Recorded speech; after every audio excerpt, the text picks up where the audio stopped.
Well, for the United States, these are good problems. Yes, we'll have inflation, but it's because we're rebuilding things here in the United States in a constrained environment. We would like to, I would have liked to see this 5 to 10 years earlier before we had the labor crunch, but here we are. We'll make it through this. But in East Asia, now the labor crunch situation in East Asia is far worse than it is in the United States. Because while we have millennials, they don't. And they also have something called the one-child policy, which has been gutting the Chinese demographic for 40 years now. And China is now the fastest collapsing demographic in human history. And there is no way the PRC survives the next decade in its current form. They just don't have the tax structure and the labor structure to even try. So this was always going to fail this decade. COVID may be speeding things up a little bit. And the end of China as kind of a major center weight in the East Asian geopolitical structure, that is something that is going to reverberate for decades to come. Now, from the American point of view, this is all a net gain. From the Japanese point of view, this is all a net gain. But for some of the countries that were trying to have their foot in both worlds, have their cake and eat it too, this is a bit of a disaster. So if you are Korea or say Thailand or maybe even India, where you've tried to balance your security needs with the United States, your economic needs with the Chinese, you're about to lose both because the Americans are no longer interested in patrolling the world and they're resourcing their entire manufacturing system. That doesn't leave a lot else for anyone else. So demographically, they're in collapse. There's no way we can rework that. The Chinese are releasing bits of their 2020 census now, and they're grudgingly admitting that they overcounted their population by in excess of 100 million, all of whom would have been born since one child, and most of whom would have been women. So even with like some low-level cloning, China's not going to survive this decade. They don't even have the numbers to try.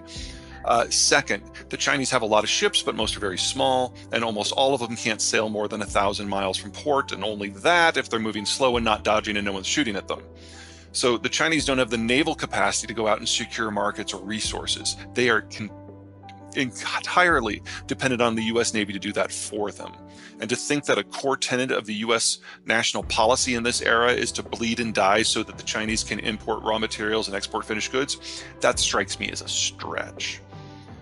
Third, they've lost their government. I think one of the biggest problems they're having right now is the chairman himself, Xi Jinping. He's enacted a cult of personality that is tighter than anything that has ever existed through Chinese history, and it's gotten so tight that no one wants to bring him information about anything, and no one wants to do anything if they think it's going to clash with what he wants. So we have this policy paralysis throughout the entire Chinese system. They are now incapable of changing.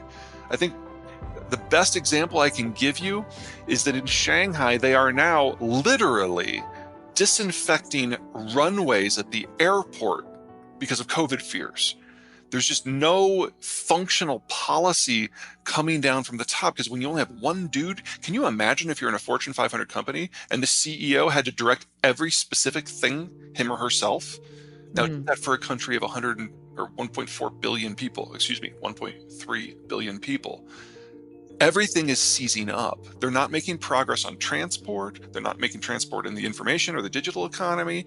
They're bringing down their own stock market because they've turned everything into cult of personality economics. This is how countries die. It's a nice thought, but Xi has really done everything he could to purge the system of all potential rivals. And that has included intimidating into silence or imprisoning anyone who is capable of independent thought within the bureaucratic system. So you never want to rule out something like a coup. It could happen, but if that did happen, it's difficult to see whoever would pull it off to be able then to control the country on the other side of it.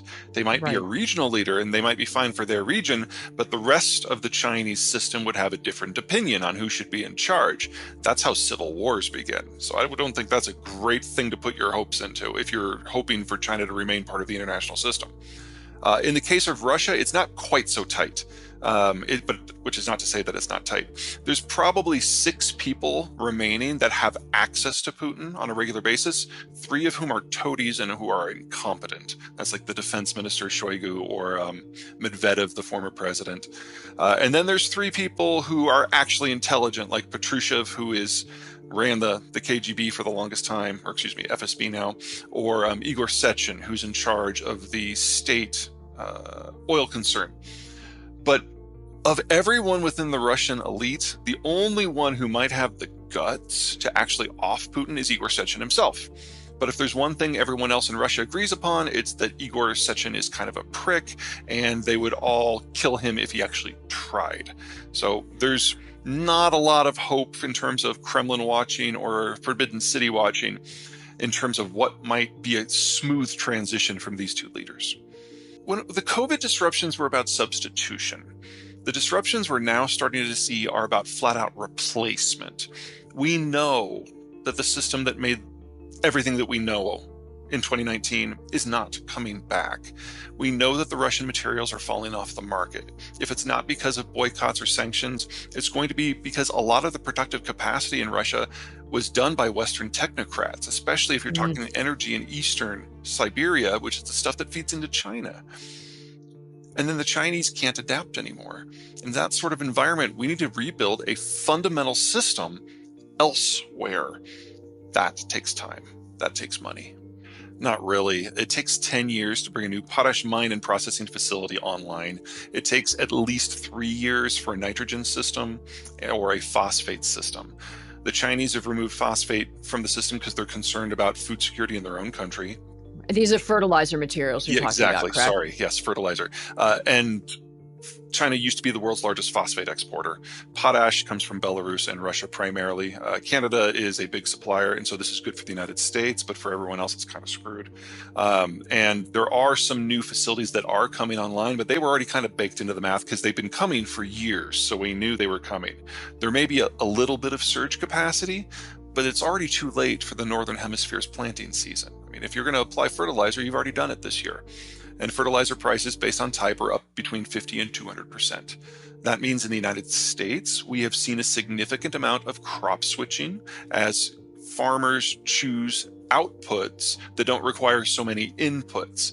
And that's something we can do here because we can finance the difference. It's not a problem, but most of the world doesn't have access to something like farm credit.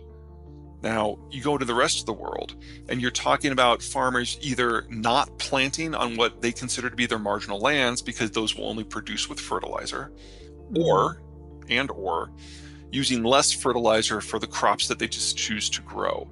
So we know we're going to have a poorer harvest on a global scale, but we're not going to know just how bad that is until probably the end of the 3rd quarter, beginning of the 4th quarter. And then the final piece is, of course, grain stocks. We have about 2 months globally in terms of stocks we've saved up. But half of that is in China. And every time the Chinese have tried to tap their grain stocks, they've discovered that it's rotted almost to nothing because their storage facilities are awful. In the case of some of the grains, they don't even have facilities. They just literally make a big pile of it along the side of all the roads. And then lo and behold, half of it rots in 2 months. So we really only probably have 4 or 5 weeks in terms of reserves, and that's very concentrated in specific countries. By the time we get to October, we're going to have a very solid idea of just how short we are.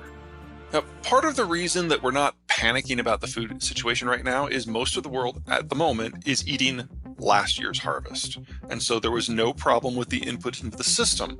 And so when you can't really tell